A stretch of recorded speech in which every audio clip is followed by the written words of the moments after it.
Hello guys! Welcome sa iGrabion TV, and in this video, mag-unbox at review tayo ng Hohem iSteady Multi.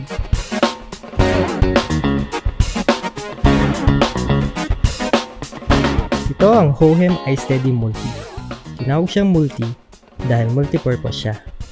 Pwede siya sa point-and-shoot cameras, mga smartphones, at mga action cameras. Ito na rin siguro ang pinakamurang gimbal na mabibili mo ngayon. Nabili ko siya sa Lazada sa halagang 5,250 pesos plus shipping fee. Pero ang tanong dyan, kaya ba niyang makipagsabayan sa mga competitors niya? So guys, ito yung box ng Hohem iSteady Multi. Tara, i-unbox na natin.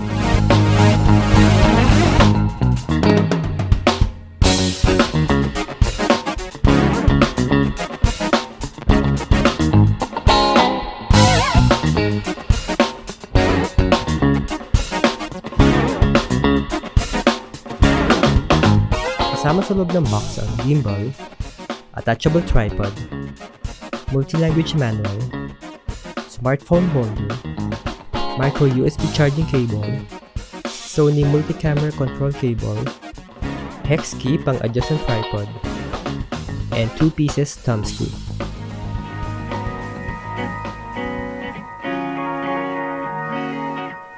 Ang Hohem iSteady Multi ay isang compact at powerful na gimbal na kaya bumuhat ng hanggang 400 grams. Magaan lang din siya, 530 grams lang. Hindi rin basa-basa ang battery dahil tumatagal ito ng up to 8 hours. Di rin mukhang cheap ang materials, mukha naman siyang matibay. Itong tripod, gawa sa metal, kaya matibay siya. Kakabit mo lang siya sa ilalim ng gimbal para makatayo na siya mag-isa.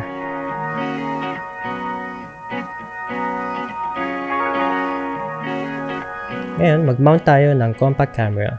Itong gamit ko ngayon ay Sony ZV-1. I-fast forward ko na yung pag-balance kasi medyo matagal to. Nakabalance na ang camera sa gimbal, kaya pwede natin itong i-on. I-hold lang ang power button at gagana na to.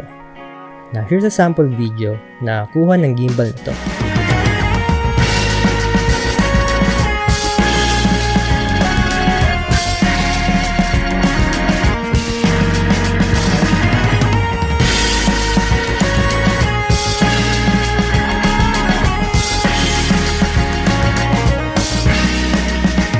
Papakita ko naman sa inyo yung mga modes. Ito yung kung paano gumalaw yung gimbal.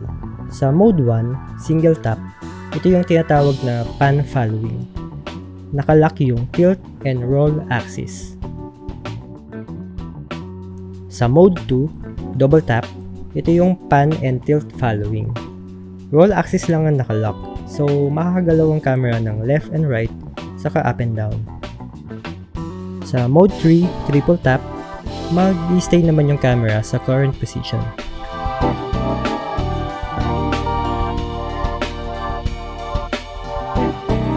Sa mode 4, quartic tap, lahat ng axis i-follow niya.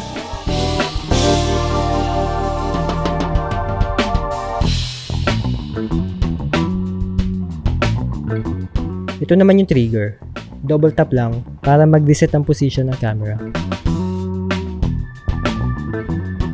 Kapag naman hinold yung trigger, mag-activate ang sports mode. Mag-i-increase ang power ng motor at mabilis mo masusundan ng subject mo. Para ito sa mga fast movements. Meron din siyang joystick para manual na i-move ang camera.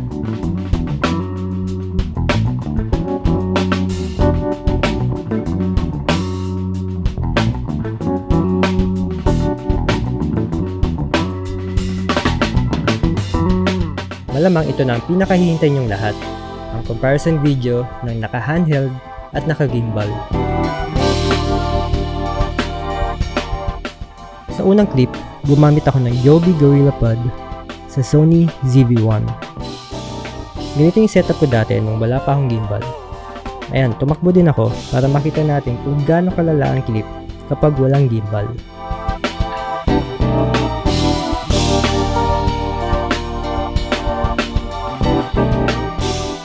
Ito naman yung sample na nakakabit ang Sony ZV-1 sa Hohem iSteady Multi.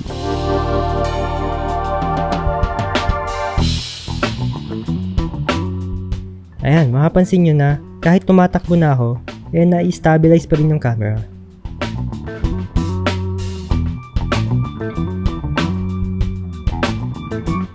Ayan, panoodin natin ulit para makita natin yung sample ng gimbal na to.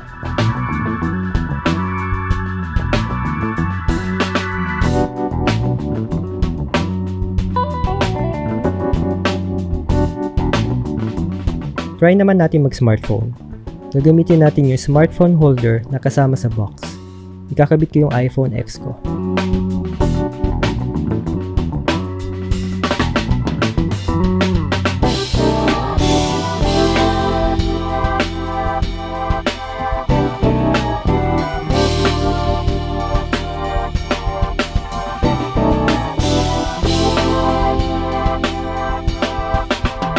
And try naman natin mag-action camera.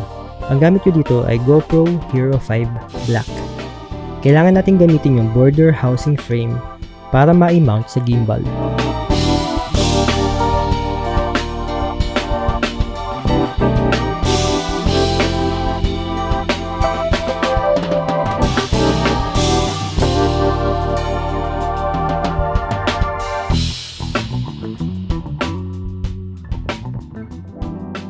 Kaya din mag-inception mode ng gimbal na ito dahil pwede ito mag-pan ng 600 degrees rotation.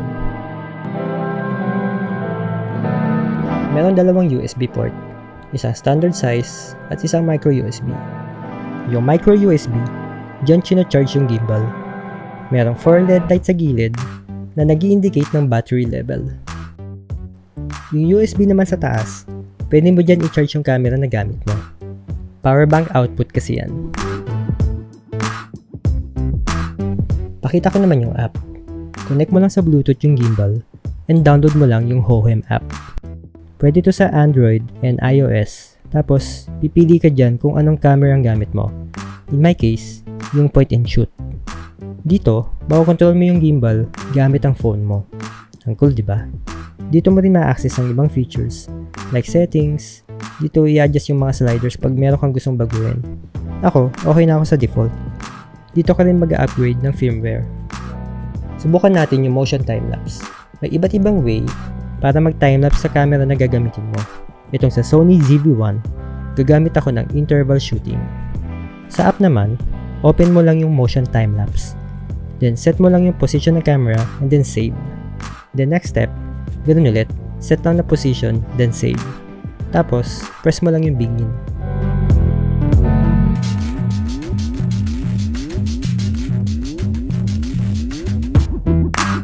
Isa pang nagustuhan ko sa gimbal na to ay Manfrotto compatible siya. Ito yung sample ng mga Manfrotto plates ko. Same siya sa width na 5 cm, naiiba lang yung length na mas maiksi, 4 cm lang siya. Ito yung gamit ko na Manfrotto tripod. So pwede ko ilagay dyan yung camera gamit yung plate ng Hohem. So pag sa shoot, madali lang ako makapag-switch from gimbal to tripod or from tripod to gimbal. And ito yung pinaka-last feature na ipapakita ko sa inyo. Meron siyang Sony Camera Control. Para to sa mga Sony compact cameras. Pwede dito yung RX series, pero ako gamit ko Sony ZV-1. I-connect lang yung included na control cable. Pwede mo na magamit yung zoom slider to zoom in and out. To record video, double tap lang dun sa on and off button or yung may red dot. Pag-usapan naman natin yung pros and cons. Ito ay personal na opinion ko lang. Para sa akin, sulit ang gimbal na to. Number 1, cheapest in the market talaga siya. Sa halagang less than 5,300 pesos, halos kalahati lang ang presyo niya sa mga competitors. Number 2, reliable naman siya. Nakita nyo naman sa samples na nai-stabilize naman yung mga clips. Ito pa nga yung ginamit ko na gimbal sa isang video namin, yung Xiaomi Essential Light Scooter Field Test. Check nyo rin yung guys. Number 3, at dahil Sony camera ang gamit ko, yung Sony ZV-1, built-in na yung remote. At para naman sa cons, isa lang ang naisip ko, ito yung kakulangan ng distributors dito sa Pilipinas. So umorder pa ako nitong iSteady Multi sa Lazada galing China. At dahil dun, wala siyang warranty. Technically, hindi naman kasi siya talaga available dito sa Pilipinas. So in-import ko lang galing China. Pero kung outside the Philippines ka at available siya sa bansa mo, edi swerte ka. At ma-avail mo siya ng may warranty. So para kanino ba ang gimbal na to? Para to sa mga nagsisimula pa lang at budgeted na vloggers tulad namin. Yung mga limited pa lang ang gamit kasi nga, compact cameras lang ang kaya nito. So kung nag-vlog ka, gamit mo ay point-and-shoot cameras, or smartphones, or action cameras, pwedeng-pwede ito sa'yo. So ayun guys, sana nakatulong ako sa inyo. Kung nagustuhan niyo ang video na to, paki-like naman and subscribe na rin. And yun lang guys, thank you so much and hope to see you again.